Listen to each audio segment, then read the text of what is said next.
Maka setia itu sesuatu yang langka. Ada seorang pendeta berkata, karena kesetiaan itu barang mahal, maka nyaris orang menikah atau jarang orang menikah dengan cinta pertamanya. Yang sudah menikah boleh angkat tangan, dia cinta pertama dan dialah. Kan jarang kan? Ini yang belum menikah ini kayaknya udah mantan 10 punya. Saya juga menikah bukan cinta pertama sama Bunda. Dia cinta kesekian. Walaupun hanya dia yang menerima aku, yang lain menolak. Tapi yang penting kan pernah mencintai orang. Itulah kita ini orang yang tidak punya kesetiaan, saudara. Sebabnya ada sebuah pernyataan berkata, kalau kamu tahu siapa yang menjadi temanmu, lihatlah pada engkau saat keadaan menderita atau keadaan bangkrut, maka siapa yang berdiri bersamamu, dialah teman yang setia menemanimu. Tapi kalau engkau dalam kesuksesan, dalam kejayaan, pasti orang banyak menemuimu, menelponmu, bahkan juga selalu ingin dekat denganmu.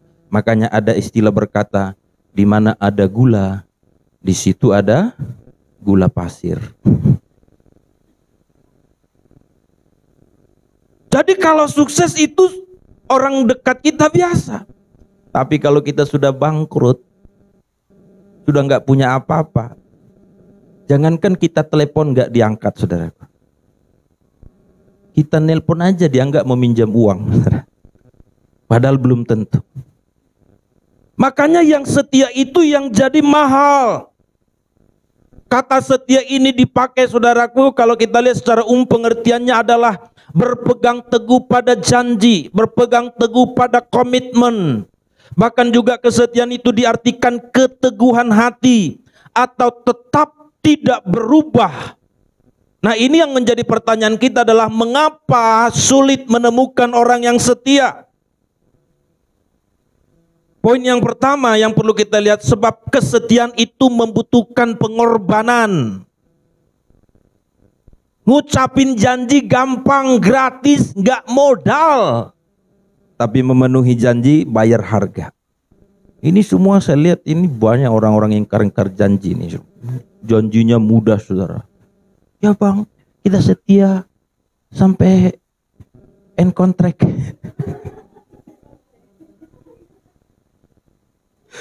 Belum main kontrak udah putus, saudara. Ya bang, dunia milik kita berdua, semua yang lain ngontrak. Kapan minta uang kontraknya nggak tahu, saudara. Kita mudah ngucapin janji. Kenapa mudah? Karena janji itu gratis, nggak bayar, cuman ngomong tok. Saya pernah juga, saudaraku, janjinya kan mudah ya. Contohnya begini, nanti kalau kamu juara 1, saya belikan sepeda, saya kasih hadiah. Waktu kita janji kan nggak ada beban kan? Wah, gagah kita berkata, nanti aku beli sepeda. Benar, 6 bulan kemudian dia juara 1, saudara. Aku juara 1, mana hadiahnya? Wah, pas lagi nggak ada uang, saudara. Alasan macam-macam, aduh sorry ya, pas lagi nggak ada uang, udah saya kasih cuma 300.000 aja. Padahal kalau beli sepeda mestinya 1 juta lebih ataupun bisa lebih dari sana. Kenapa, saudara? Karena janji itu gratis. Tapi untuk menggenapinya butuh pengorbanan. Seorang suami dan istri berjanji di hadapan Tuhan dan berkata, aku menerima engkau jauh top tralalala sebagai suamiku yang sah dan satu-satunya. Aku akan setia mendampingimu baik waktu kaya atau miskin, sakit atau sehat, bahkan susah ataupun senang. Aku akan menjaga dan memeliharamu, dan hanya maut yang memisahkan kita berdua. Demikian juga si suami berjanji, aku menerima engkau Trililiu sebagai istriku yang sah, sekalipun engkau sekarang langsing nanti menjadi langsung. Sekalipun engkau sekarang seperti gitar Spanyol buatan Spoholon, nanti kamu seperti gentong. Ini saya tidak mau cari berantem, bukan main fisik ini ya. Karena yang saya maksudkan bagaimana kita mudah mengingkar janji. Tapi apa yang terjadi, saudara? Janji itu kan gak punya beban dia. Padahal dia janji di depan di gereja, depan pendeta, janji sama Tuhan lagi, di hadapan jemaat lagi. Tapi apakah janji itu menjadi sebuah kesetiaan? Butuh pengorbanan. Taruhlah 3 bulan, 6 bulan, honeymoon dulu kan. Pergilah dulu ke Singapura. Pulang dari Singapura, bicara pengeluaran. Gara-gara kau itu. Ku bilang tadinya gak usah ke Singapura. Cukup aja di dapur.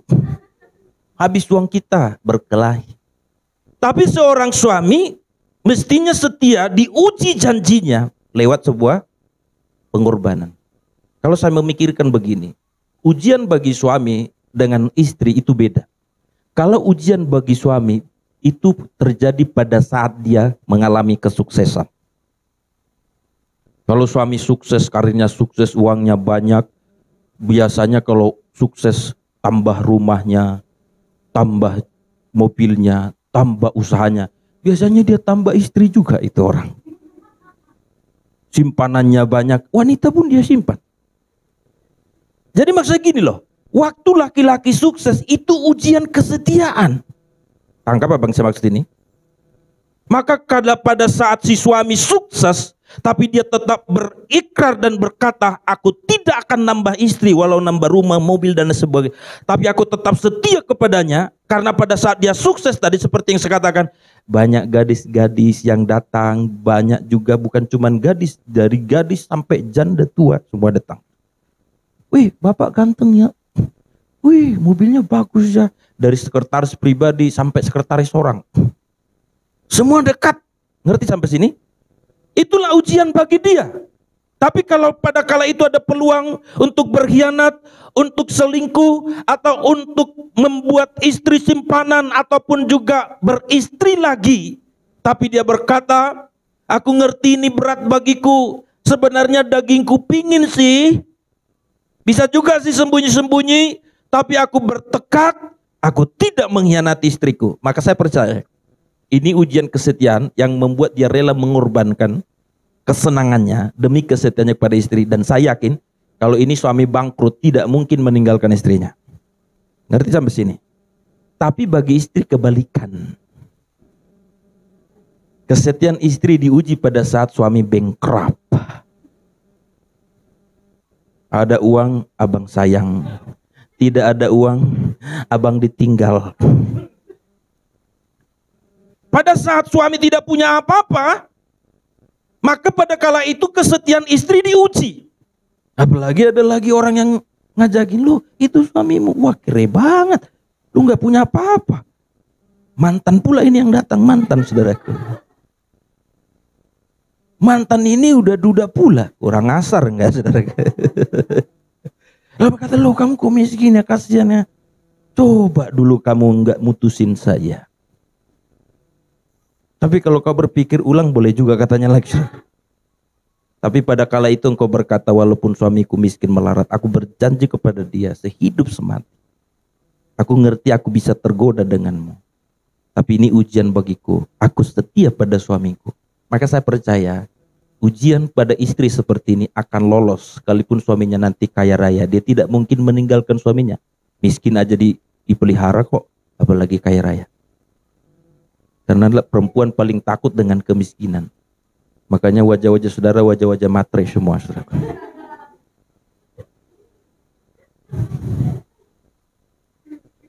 Lalu An berkata, ya wajarlah pak. Siapa yang mau miskin?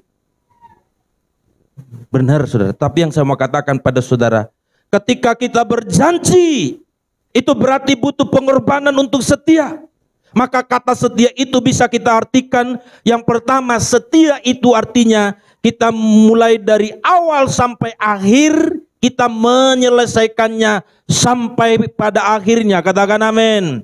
Itu sebabnya Alkitab pernah berkata, siapa yang sampai pada kesudahannya, dialah yang akan mendapat upah. Berarti kata ini memberikan pengertian kepada kita bahwa yang disebut setia adalah ketika kita memulai dan sampai pada akhirnya, itulah yang setia. Dan yang kedua, kata setia atau orang setia itu disebut juga adalah orang yang menyelesaikan tugasnya sampai selesai, sampai sempurna. Kalimat kata setia pernah dinyatakan Tuhan kepada hamba yang menerima 2 dan 5 talenta. Pada kala itu Yesus berkata, hamba yang setia dan rajin, hamba yang baik dan yang setia. Kenapa dia menjadi hamba yang baik dan setia?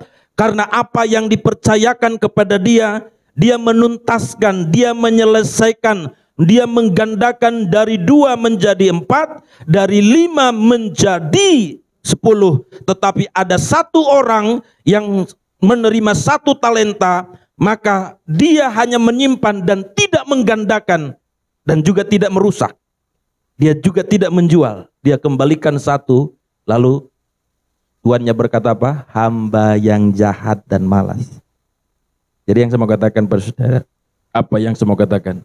Ketika hamba yang baik dan yang setia itu menyelesaikan tugasnya dengan baik, tuannya berkata, duduklah sehidangan dengan aku.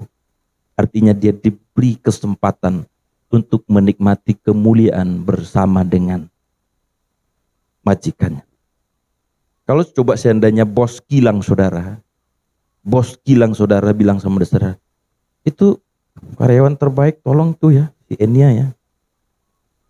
Si Enia sama kawannya satu lagi, siapa namanya? Angel. Nanti dinner bersama bos-bos besar karena dia menyelesaikan target dengan baik. Kira-kira yang dinikmati Enia makanannya atau rasa bangganya? Rasa bangganya. Saking bangganya piring pun bisa jatuh di meja. Saking grogi dia. Demikian kita teman-teman. Itu sebabnya apapun yang dipercayakan kepadamu kerjakan. Kalau di kilang, kamu diberi di bagian apa, di divisi apa, departemen apa, entah apalah namanya, saudara bilang, saudara, kerjakan dengan baik. Aku nggak enak lah, aku sekarang dibuat di luar, nggak lagi di dalam, panas loh di luar, nggak kelihatan ajanya. Emang kamu pikir Tuhan tidak tahu? Kerjakan aja. Sakit pak, dorong troli pak, makanya aku sekarang ototku udah besar pak. Kerjakan dengan setia, jangan bersungut-sungut. Karena apa yang kau lakukan itu pasti dilihat oleh komandanmu, atasanmu. Kalaupun mereka tidak lihat, itu ujian kesetiaanmu dan Tuhan memperhitungkan itu menjadi upah kelak bagimu. Maka kamu yang kecil-kecil dipercayakan padamu, gak kamu selesaikan, gak usah ngarap deh nanti jadi naik. Alkitab yang bicara kok siapa yang percaya dalam perkara kecil, Tuhan percayakan perkara besar. Saya nonton cuplikan sebentar saja tentang Daniel apa itu yang di TV Marta apa ya? Daniel yang terkenal artis itu, saya lupa namanya. Diwawancarai kalau nggak salah di Kick Andy, dia katakan dulu pernah dia jadi CS, cleaning service. Tapi dia berkata waktu aku jadi cleaning service, aku mengerjakan dengan total. Maka perkara kecil itu membuat dia dipercaya perkara-perkara besar. Kalau mungkin kita sederhanakan, saya pun juga pelayanan dulu. Saya sekolah teologi, sudah tamat, sudah sarjana. Bukan dikasih khotbah seperti ini. Kita disuruh susun kursi, ngepel gereja. Bukan pakai karpet seperti ini, pakai keramik lama dulu. Kursinya yang dari kayu yang 2,5 meter atau 2 meter. Beratnya minta ampun. Sampai suatu saat saya jadi penyakit kuning, kurang vitamin karena banyakkan keringat. Saya kerjakan, saya lakukan, tapi saya melihat Tuhan terus bisa memakai dan mengangkat dan memperlakukan. Saya dulu tidak bisa ngomong seperti ini. Saya paling pemalu. Saya sudah cerita kepada saudara dulu bagaimana kalau saya bertemu di jalan dengan seseorang, waduh itu bagi saya adalah hari kiamat. Apalagi jumpa sama guru, habis. Suatu saat saya jumpa sama guru di kampung, kan jalan cuma itu satu-satunya kan, nggak ada jalan alternatif dan kita mesti jalan kaki. Guru kita di depan, kita lihat kita di sini, habislah kita waktu masih SD. Lalu Cara terakhir adalah kita lari ke kebun orang. Sambil ngintip tunggu dia lewat. Taunya guru kita dia tahu bahwa kita juga rupanya lagi bersembunyi di situ. Lalu pada kali berkata, dicarinya lagi, hei ngapain kau di situ? Makin terbirit-birit lagi kita, saudara. Tapi terus melakukan hal-hal yang setia. Maka itu sebabnya saya mau katakan, setialah dalam perkara kecil. Katakan amin. Setia apa yang dipercayakan pada saudara. Sama seperti kita hari Minggu semalam sudah dipilih panitia Natal. Apapun bagianmu jangan sepele. Aku kan cuma dibilang Bapak itu untuk buat persembahan Natalnya dari kilang kami atau dari hostel kami. Gampangnya itu. Apalagi sampai nggak jadi loh. Lalu kamu minta berkat Tuhan lebih besar. Hal yang kecil kamu tidak melakukan dengan baik. Bagaimana mungkin? Itu sebabnya saudara, apapun yang sedang dipercayakan kepada kita harus kita melakukan dengan setia. Karena Tuhan lebih dulu setia kepada kita. Maka dalam Alkitab dalam Filipi 2 ayat 8 mengatakan seperti yang di depan, dan dalam keadaan sebagai manusia ia telah merendahkan dirinya dan taat sampai mati, bahkan sampai mati di kayu salib. Apa pengertiannya ini? Kasih setia Tuhan tidak pernah berkesudahan bagi kita. Selanjutnya, kasih setia Tuhan tidak pernah berkesudahan bagi kita. Katakan amin. Maka kasih kesetiaan itu diwujudkan melalui pengorbanan kematiannya. Maka bicara pengorbanan itu sebenarnya artinya adalah sesuatu yang berarti, bernilai dan kita sukai, kita berikan kepada orang lain bukan karena kewajiban, tapi karena kerelaan, padahal sebenarnya kita butuh. Sama seperti contohnya ini. Seandainya saudara cuma punya uang 100 ringgit, katakan 100 ringgit. Katakan 100 ringgit. Cuman itu uang saudara. Lalu saudara gajian masih seminggu atau 2 minggu lagi. Dan Anda berpikir inilah pertahananku untuk makan. Gimana nanti ya. Habis dululah 100 ringgit ini. Baru kita pikirin lagi. Tahu-taunya teman saudara sakit dan perlu untuk beli obat. Dan dia butuh uang. Saya mau tanya, kira-kira wajib nggak kamu memberikan uangmu kepada dia? Wajib nggak saudara kasih uang kepada dia? Saya jawablah daripada saudara ragu, nggak wajib. Anda boleh berkata, ya cuma ini uangku, aku pun uang makanku ini. Tapi kalau kau mau rela berkorban, kau berpikir, kalau aku nggak makan 1 hari, masih bisa hidup. Tapi kalau seandainya dia nggak bisa beli obat dan mati, habislah. Akhirnya kamu ambil itu uang 100 ringgit. Kamu kasih kepada dia. Kamu nggak pikirin kamu makan apa. Yang penting kamu pikirin bagaimana dia beli obat dan sembuh. Paham sampai sini? Itu namanya apa? Pengorbanan. Anda perlu loh. Tapi kalau uang saudara ada 100 ribu ringgit, lalu kasih 100 ringgit sama orang, itu pengorbanan? Tidak, itu bukan pengorbanan. Itu recehan. Anda kasih ke orang. Maka sama seperti itu kepada kita. Jadi pengorbanan itu sebenarnya sesuatu yang sebenarnya kita suka, kita mau dan kita butuh, kita perlu. Tapi karena kita lihat orang lain lebih perlu dan orang lain lebih butuh, kita rela memberikannya. Itulah yang dilakukan Yesus kepada kita. Tidak ada kewajiban bagi Yesus untuk menebus saudara dan saya. Dan masalah kelayakan, tidak ada di antara kita yang pantas dan layak ditebus. Karena kita memberontak, karena kita berdosa, karena kita justru melawan Allah. Tetapi pada kala itu, dia merelakan dirinya. Bukan cuma sebagian dari dirinya, tapi seluruh hidupnya, bahkan nyawanya diberikan kepadamu dan kepadaku sebagai bukti kasih setianya kepada kita. Makanya pada kala itu disebut dalam ayat tadi, sebagai manusia dia mati, bahkan mati di kayu salib. Itu menunjukkan sebuah pengorbanan. Maka kalau kau mau setia, kau harus rela mengorbankan yang mungkin apa yang menurutmu kau sukai atau yang terbaik bagimu. Yang pura-pura ngerti katakan amin. Yang ngerti benaran katakan amin. Kalau kau mau setia beribadah setiap hari Minggu, mesti ada yang harus kamu korbankan. Kenapa saudara tidak datang ibadah setiap hari Minggu? Jawaban klasik, malas Pak. Sebenarnya enggak. Ada yang lebih kau sukai daripada datang beribadah. Kau lebih suka rebahan sambil scroll itu terus TikTok lah apa semua segala macam. Habis baterai colok lagi. Kamu lebih suka itu? Atau kami lebih suka tidur cantik? Atau kami lebih suka pergi jalan-jalan?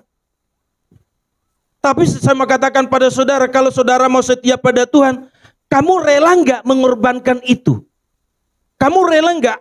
Kamu kan suka itu. Kamu lebih menyukai itu daripada datang beribadah. Supaya kau setia beribadah, kamu rela nggak mengorbankan itu? Tadinya kamu suka mau rebahan, tidur atau jalan-jalan, pergi kemana-mana. Tapi kau berkata demi sebuah kesetiaan kepada Tuhan, aku mengorbankan itu. Aku datang pada Tuhan. Maka itu harga sebuah kesetiaan. Itu masih sederhana. Ngerti apa yang saya maksud ini? Tapi kalau saudara berkata, ya kalau aku lagi mood, ya datang. Kalau nggak mood, malaikat pun datang. Enggak, jangan coba-coba. Serah gua. Itu namanya Anda tidak seperti Tuhan Yesus menyerahkan seluruh hidupnya kepada kita.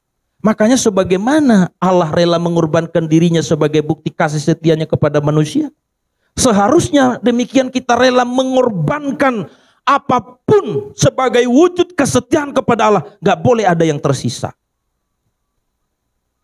Apa maksudnya, Pak? Kalau Tuhan memberi semua hidupnya kepada kita dan kesetiaannya ditunjukkan lewat kematiannya supaya kita terhindar dari neraka, supaya kita tidak binasa, demi keselamatan kita, kesetiaannya dinyatakan melalui pengorbanannya karena dia ingin menyelamatkan. Makanya Bapak Ibu Saudara, kalau kau ingin menyelamatkan keluargamu, kau harus rela berkorban. Keras perasaanmu. Sama seperti kalau suami istri kan, istri-istri biasanya senjatanya cerewet. Dan saya tahu kesukaan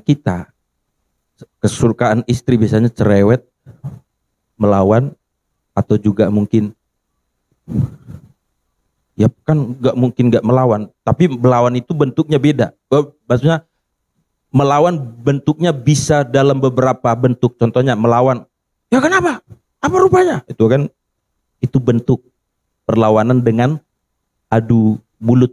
Tapi ada perlawanan adu diam. Dia melawan suaminya diam. Mami udah makan.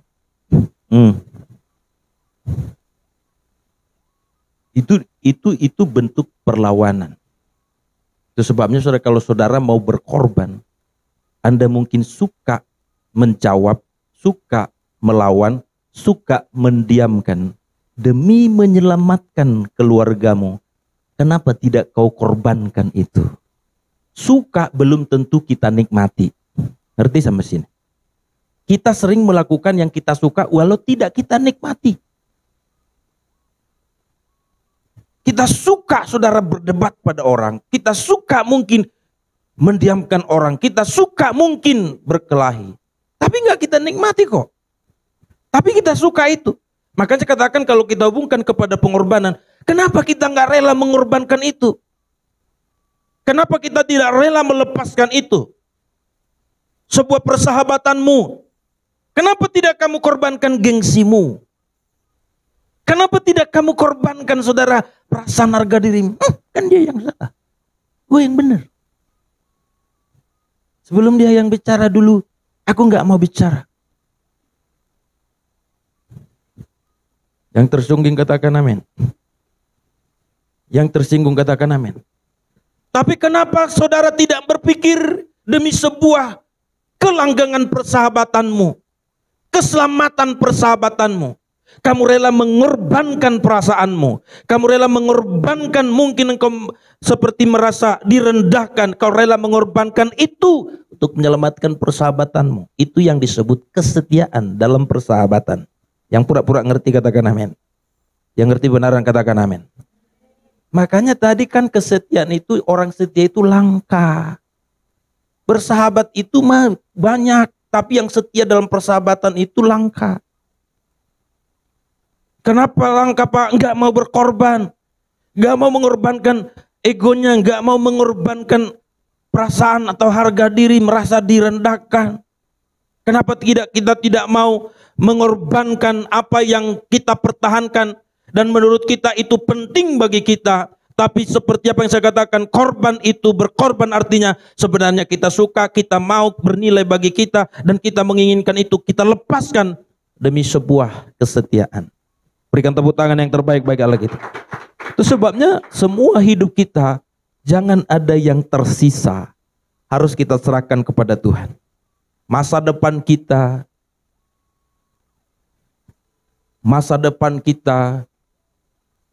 pasangan hidup kita, bahkan keuangan kita, dan lain sebagainya.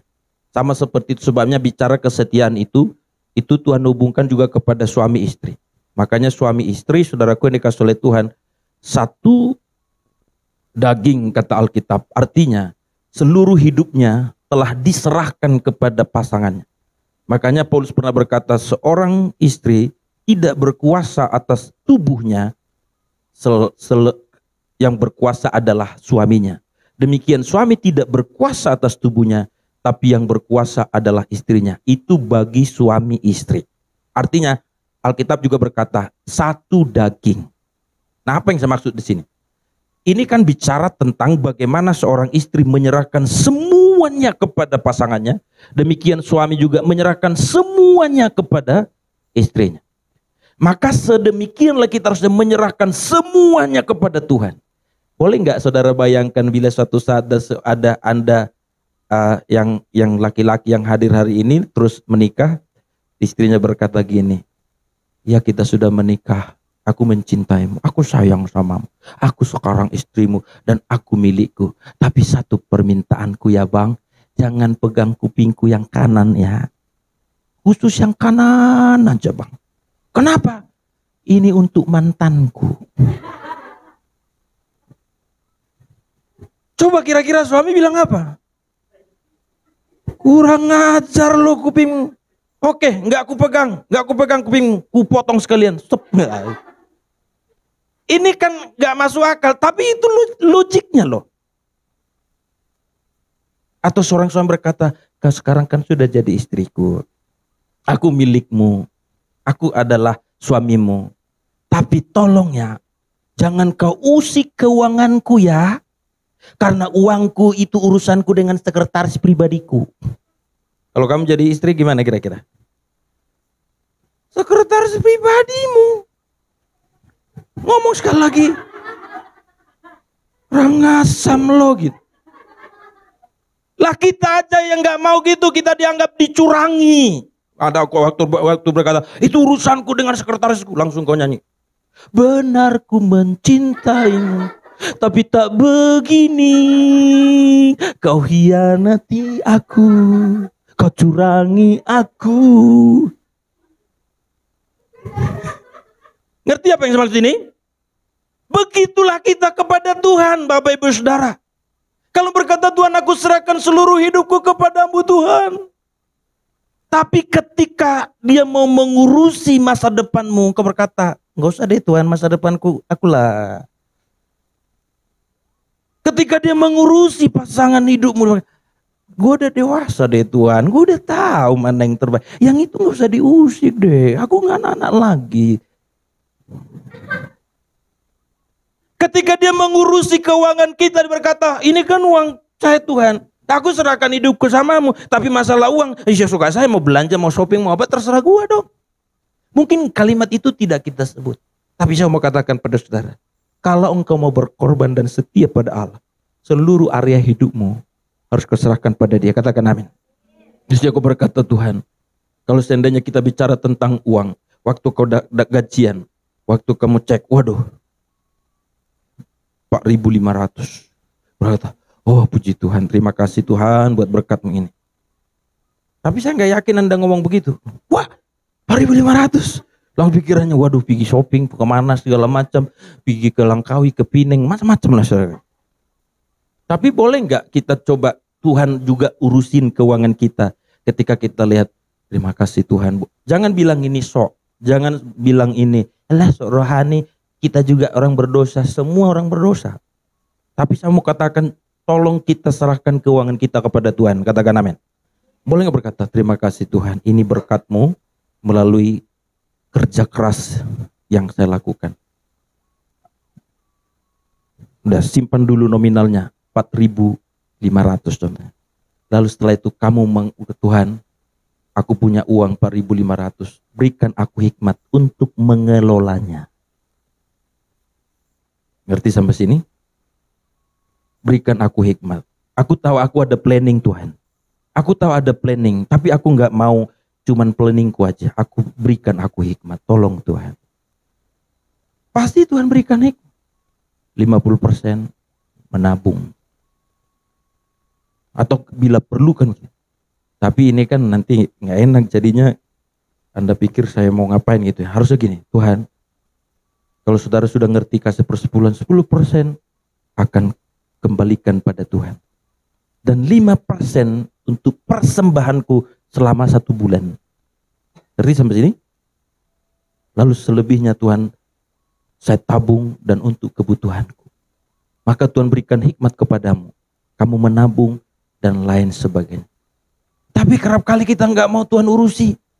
Apalagi kalau saudara kita datang, ini mohon maaf ini sekali lagi, kita datang memberikan persembahan pada Tuhan nggak pernah mikir mau kasih berapa. Dapat di situ aja. Salah ngambil pula dia kan. Kalau di kampung-kampung begitu, tapi di sini enggak. Itu kayaknya kita jumpa pengemis loh. Pas kita lagi di jalan kan ada pengemis. Benar ku mencintaimu, tapi tak begini. Oh ya ada pengemis. Ada. Ini bah, kasih. Kenapa tidak pikir waktu dapat gaji? Berapa persembahanku sebulan ini? Terserah saudara mau berapa. Ngerti apa saya maksud ini? Terserah saudara, sisihkan itu, ini untuk persembahanku. Aku gereja atau tidak, sekali gereja, aku kasih semua ini, nggak akan kurangkan. Ya bisa aja mungkin saudara nggak gereja kan? Jadi maksudnya apa, nggak gereja dikirim persembahan? Enggak, tapi kan masa dalam sebulan kau nggak datang gereja, kelewatan lah. Tapi sudah kamu simpan itu. Dan itulah yang kamu gunakan untuk persembahanmu. Yang ngerti katakan amin. Maka selebihnya Tuhan berikan aku hikmat. Maka Tuhan berikan hikmat kepadamu. Kamu mungkin bisa berinvestasi. Tapi kalau kamu pergunakan sesuai dengan kehendakmu, kamu nabung. Habis dalam seketika. Baru nangis, Tuhan tolong Tuhan. Tuhan berkata, "Mataw tumari silomo." Anda mungkin seperti berpikir aku seperti mengusik kebersamaan. Saya mau ngajarin saudara, kita serahkan hidup sama Tuhan, katakan amin. Kalau saudara punya planning, bagaimana punya planning untuk punya aset dan lain sebagainya, kenapa saudara tidak punya planning untuk bisa memberi persembahan saudara pada Tuhan? Kalaupun saudara tidak ibadah di sini atau di gereja mana, setiap bulan siapkan. Mau berapa nominalnya terserah saudara. Itu tergantung tergeraknya hati saudara. Jangan sampai kamu kasih remah-remah kepada Tuhan. Kalau saya agak sedikit punya bahasa ini. Tapi tolong jangan dipahami kalimat-kalimat saya ini adalah seperti kalimat-kalimat untuk punya maksud atau multi tafsir. Enggak. Ini saya mau mengajar saudara. Kalau saya mau katakan seandainya persembahanmu itu diberikan kembali kepadamu, kamu merasa dihargai atau merasa dihina? Ngerti bahasa saya ini? Orang lain mungkin kasih deh sama Munah, kasih samamu ucapan terima kasihku, kau sudah tolong aku. Apalagi bahasa kita gini, jangan lihat isinya ya, lihatlah hatiku. Padahal saya ngomong, dari mana tahu hatimu? Dari isi yang kau kasih. Ngerti nggak sampai sini? Makanya jangan, selamat ulang tahun Om. Om paling baik deh. Banyak tolong kita. Ya Om, ini ada kado. Jangan lihat isinya. Oh Om, lihatlah isi hati kami. Lalu yang kamu, oh ya terima kasih. Lalu Om lihat yang kamu kasih, yang kamu kasih sama dia boneka babi harga 15 ringgit. Maka dari mana kita tahu hatimu? Dari situ pemberianmu. Yang tersinggung katakan amin. Ngerti apa yang seperti ini? Makanya jangan mau dikelabui sama kawan-kawanmu deh. Aku sayang, aku best friendku, kawanku yang terbaik leh. Jangan lihat isinya ya kak. Lihatlah hatiku, hatimu dilihat dari isinya. Kan nggak mungkin hatimu kita. Mana hatimu kan nggak. Itu sebabnya saudara, dari mana kita mengerti Tuhan, semua yang kupunya darimu. Dari apa yang kau kembalikan. Kok nggak ikhlas banget ya? Kok Tuhan kita anggap siapa ya? Kok pengemis kayaknya Tuhan nih? Tapi kan Pak, aku kasihnya semua pada Tuhan. Waktu aku gajian 4.500 biar Bapak tahu, itu di kamar, aku pegang 4.500. Aku bilang, Tuhan, ini 4.500, kuserahkan sepenuhnya kepadamu, kulempar ke atas, apa yang tidak jatuh itulah punyaku. Sup, jatuh semua. Terima kasih Tuhan. Kau ngerti aja hatiku Tuhan. Itu penipuan saudara. Jadi kita serahkan seluruh wilayah hidup kita kepada Tuhan. Katakan amin. Termasuk saudara juga dalam menjalani namanya masa depan. Serahkan sama Tuhan. Pasangan hidup saudara serahkan sama Tuhan. Saya tidak mau mengganggu siapapun pasangan saudara. Terserah saudara deh. Dan jangan merasa saya sedang mengganggu, tidak. Dan saya mau katakan, serahkan, doakan sama Tuhan. Kan nggak tahu kita apa rencana Tuhan toh. Kan nggak tahu. Ya kita manusia, kita pikir itu orang salah, rupanya itu orang tepat baginya. Ngerti sampai sini? Tapi persoalannya kau doain nggak sama Tuhan? Aku sudah pacaran sama dia Tuhan. 45 tahun Tuhan. Loh, 45 tahun jadi kapan meritnya loh? 4 atau 5 tahun gitulah ya. Tuhan, kalau setakat ini Tuhan kami baik-baik aja. Tapi enggak mau Tuhan cuman baik-baik saja. Apakah memang ini adalah darimu? Konfirmasi dong. Katakan amin. Loh kalau Tuhan bilang ya, mau bilang apa? Kalau Tuhan bilang tidak, ya siap. Sedangkan seperti yang saya katakan, saya ini demi kebaikan saudara. Sedangkan seperti apa yang saya katakan, saya sama Bunda juga begitu dulu. Saya doa Tuhan, kalau memang dia menjadi istriku suatu saat, karena masih pacaran pada saat itu, biarkan hubungan kami langgeng atau berjalan terus walau banyak masalah. Tapi kalau bukan dia Tuhan, sekarang hubungan kami lagi baik-baik saja Tuhan. Biar putus. Dengan cara apapun Tuhan, kalau bukan dia. Oh ternyata langgeng masalah bungbang.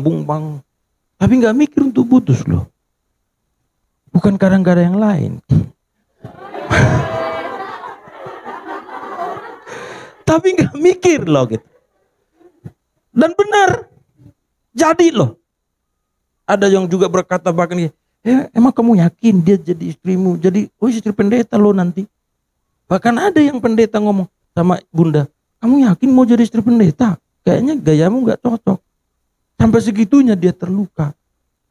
Saya bilang gak apa-apa kalau dia ngomong, yang penting saya sudah doa kok. Saya bilang, betul bang, betul.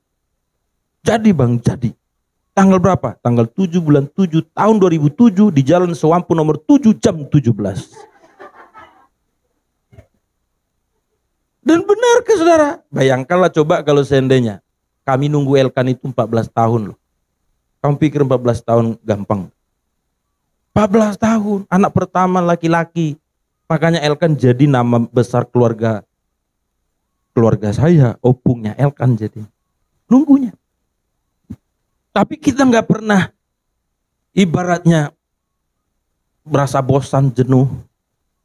Sampai suatu saat waktu Elkan sudah lahir, mertua saya bilang langsung sama saya, Amang, selama ini aku takut Amang tinggalkan buruku ini karena enggak dia punya anak.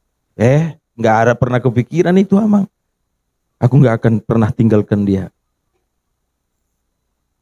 Jangan-jangan dia yang mau tinggalkan aku. Karena kalau orang Batak kan begitu. Orang Batak itu kan orang Batak ya, tapi sebenarnya tradisi ini enggak boleh semestinya. Kalau orang Batak enggak punya anak, agak dilegalkan, bisa cerai, kawin lagi sama. Kebetulan ada pula kawan Bunda begitu. benar ditinggalkan suami, disuruh sama mertuanya untuk kawin. Padahal mereka cuma 6-7 bulan, bukan 6-7 tahun maksud saya, belum punya anak. Kita udah belasan tahun. Tapi nanti saudara, tradisi itu nggak boleh. Apa yang persatukan Tuhan, tidak boleh ceraikan manusia. Amen. Anak itu adalah titipan. Tapi suami istri adalah sebuah mandat untuk setia sampai mati. Sebabnya ada orang-orang kalau di sebuah negara tertentu untuk menikah itu mesti dites dulu. Dia punya kemungkinan untuk berketurunan atau tidak. Laki-lakinya juga dites, perempuannya juga dites. Kalau sudah dites, ada di antara salah seorang kemungkinan tidak bisa berketurunan, lalu ditanya, kamu masih mau lanjut tidak? Kalau berkata aku lanjut, kalaupun tidak punya anak nanti aku lanjut. Sebabnya saudara, kesetiaan kita membutuhkan pengorbanan. Serahkan hidupmu semuanya pada Tuhan, Tuhan pelihara engkau. Sebabnya jangan sampai saudara, kita ini kan banyak orang datang beribadah, tapi yang setia berapa? Kita tergantung bad mood kita. Padahal kalau kita coba sedikit hitung-hitungan saudara, gereja cuma 2 jam. Ya paling 2 jam lebih karena Pak Daniel yang khotbah kan. 2 jam dalam seminggu. 2 jam dalam seminggu saudara, padahal 24 jam kali 6 atau 7 hari. Jadi kan 24 jam kali 7, cuman 2 jam saja. Kenapa tidak mau? Kecuali saudara mungkin masuk pagi atau dan lain sebagainya. Maka itu sebabnya kesetiaan kita diuji melalui pengorbanan kita. Maka yang kedua, kesetiaan itu bicara totalitas. Kasihlah Tuhan Allahmu dengan segenap hatimu, dengan segenap jiwamu, dan dengan segenap kekuatanmu. Artinya apa? Kesetiaan itu berbicara tentang sepenuhnya. Jadi bagaimana kesetiaan artinya sepenuhnya? Jadi ada orang yang masih tetap suami istri, tapi sudah tidak sepenuhnya lagi cintanya. Itu namanya sudah berkurang kesetiaan. Ada orang masih datang ke gereja, tapi rasa cintanya pada Tuhan sudah merosot, sudah berkurang. Makanya Alkitab pernah berkata, kasih semakin dingin. Maka itu berarti kesetiaan itu berbicara juga kapasitas atau totalitas atau kualitas. Masihkah kita saudaraku punya komitmen kepada Tuhan dengan komitmen awal dulu, waktu kita lahir baru, di mana kita berkata, aku akan setia mengikut Engkau Tuhan. Maka ketika seseorang saudara total pada Tuhan, itu yang disebut setia, katakan amin. Maka saya buat kalimat di sini yang hitam ini. Ketika seorang menyerahkan sebagian hidupnya kepada Tuhan, maka itu bukanlah kesetiaan melainkan kecurangan. Sama seperti pasangan yang saya katakan tadi, menyerahkan seluruh cinta tubuhnya kepada pasangannya tanpa ada yang tersisa kepada orang lain. Slide selanjutnya yang terakhir. Maka itu sebabnya saudara, orang yang setia itu sangat langka, dan saya berharap semua yang hadir hari menjadi orang-orang setia, katakan amin. Maka itu sebabnya Allah memuji dan menginginkan orang setia, dikatakan dalam Hosea 6 ayat 6, baca bersama-sama. Sebab aku menyukai kasih setia dan bukan korban sembelihan, dan menyukai pengenalan akan Allah lebih daripada korban-korban. Allah lebih tertarik kepada kesetiaanmu daripada korbanmu. Sebabnya Bapak Ibu Saudara, ayo kita setia pada Tuhan. Ayo kita setia pada Tuhan. Kalau kita pakai bagaimana kita ingin dikasih Tuhan, bagaimana kita ingin mendapatkan kehormatan bersama dengan Tuhan, ayo kita setia. Dan ingat, kesetiaan itu membutuhkan pengorbanan. Setialah berdoa tiap pagi kepada Tuhan. Memang kita rasanya tertarik untuk tidur, saya selalu pakai alarm. Kadang-kadang juga alarm jam 5 ya, jam 5 selalu pakai. Memang kadang kalau kita lembur malam atau ada yang mau kita kerjakan, bangun jam 5 itu, waduh, rasanya kita mau pingin matikan aja itu alarm. Dan saya kadang-kadang juga bisa matikan karena rasanya gak sanggup. Tapi saya mesti bayar. Saya matikan contohnya. Jam 5. Oke, saya tidur sampai jam 6 atau jam 7. Tapi jam 7 nanti memang saya lihat nggak ada apa namanya kerjaan yang harus dilakukan, saya doa. Baca Alkitab juga begitu. Tandai di Alkitab saudara sudah di mana saudara baca Alkitab, katakan amin. Kenapa saudara nggak rela mengorbankan saudara beberapa menit yang selama ini mungkin kita cuma scroll itu TikTok dan lain sebagainya. Kenapa nggak kita hentikan ya sebentar ya? Kalau saudara mungkin saudara yang dikasih oleh Tuhan selalu itu scroll itu TikTok dan semua segala macamnya. Lalu apa yang mungkin pengetahuan kita, pengalaman kita tambah. Tapi bagaimana dengan kerohanianmu? Bagaimana dengan imanmu? Apa yang mau kau bawa kepada Tuhan? Sebagai seorang kita, saudara anak-anak muda, mestinya saudara menjadi wanita-wanita yang bijaksana. Anda tidak boleh hanya sibuk cari jodoh, hanya sibuk cari pasangan, tapi sibuk perbaiki diri menjadi wanita bijaksana. Sehingga ketika saudara suatu saat saudara menjadi seorang istri, maka istri yang seperti yang Amsal katakan, bahwa kemolekan adalah bohong, tapi istri yang bijaksana itulah yang dipuja-puja. Katakan amin. Bukan tidak boleh mempercantik diri, tetapi itu yang saya maksudkan. Oleh sebab itu bagaimana caranya? Bangun dari sekarang doamu. Baca Alkitab. Itu bukan pencitraan dan itu bukan supaya kita dilihat orang, tidak. Itu sebagai bentuk kesetiaan kita kepada Allah. Lalu bagaimana kamu ngerti menjalani hidup kalau kamu sendiri nggak mau bicara pada Tuhan? Sama seperti suami istri, maka apa yang menjadi masalah istri itu menjadi masalah suami. Dan apa yang menjadi masalah suami itu menjadi masalah istri. Saudara bayangkan kalau seandainya istri punya masalah, lalu dia diam, dia tidak bicara kepada suaminya, dia tanggung sendiri, dia hadapi sendiri, dia susah sendiri. Kira-kira apa perasaan suami kalau seandainya dia tahu, dia berkata, kok sebegitunya kamu ya tidak percaya sama saya? Kenapa kamu tidak bicara pada saya? Kenapa kamu tidak menyampaikan ini kepada saya? Harusnya kamu tidak perlu sesusah ini, harusnya kamu tidak perlu serumit ini. Kalau kau bicara pada saya beberapa bulan yang lalu, aku bisa selesaikan karena aku tahu cara menyelesaikan. Sama seperti itu di kita dengan Tuhan. Kita kan sudah dipersatukan dengan Allah. Saya serahkan tadi, saya katakan seluruh wilayah hidup kita mesti serahkan pada Tuhan. Termasuk pergumulanmu. Cerita sama Tuhan. Ngomong sama Tuhan. Tuhan itu pribadi, makanya sampai Yesus pernah berkata, aku tidak menyebut kamu lagi hamba, aku menyebut kamu sahabat. Tahu sahabat itu apa? Sahabat itu teman curhat, tidak ada batasan. Gak adalah contohnya bersahabat. Selamat pagi, mohon izin, saya rencana mau jumpa kamu jam 10. Oh, tunggu dulu, saya atur jadwal ya, sekretaris saya ya. Gak ada, tapi sahabat, wih, di mana kau? Aku mau jumpa nih. Aku lagi sibuk kawan. Nah, udah datang dulu, kita makan bakso bubur di sini. Datang dia, sahabat, lalu mulai cerita. Semua unek-uneknya diceritakan. Kenapa kita tidak cerita sama Tuhan? Tuhan, hatiku galau Tuhan. Katakan semuanya. Ngerti sampai sini, amin? Sekecil apapun atau seremeh apapun menurut saudara. Saya juga begitu loh Tuhan. Aku bingung nih Tuhan. Gimana sebenarnya Tuhan ini? Dan segala macam.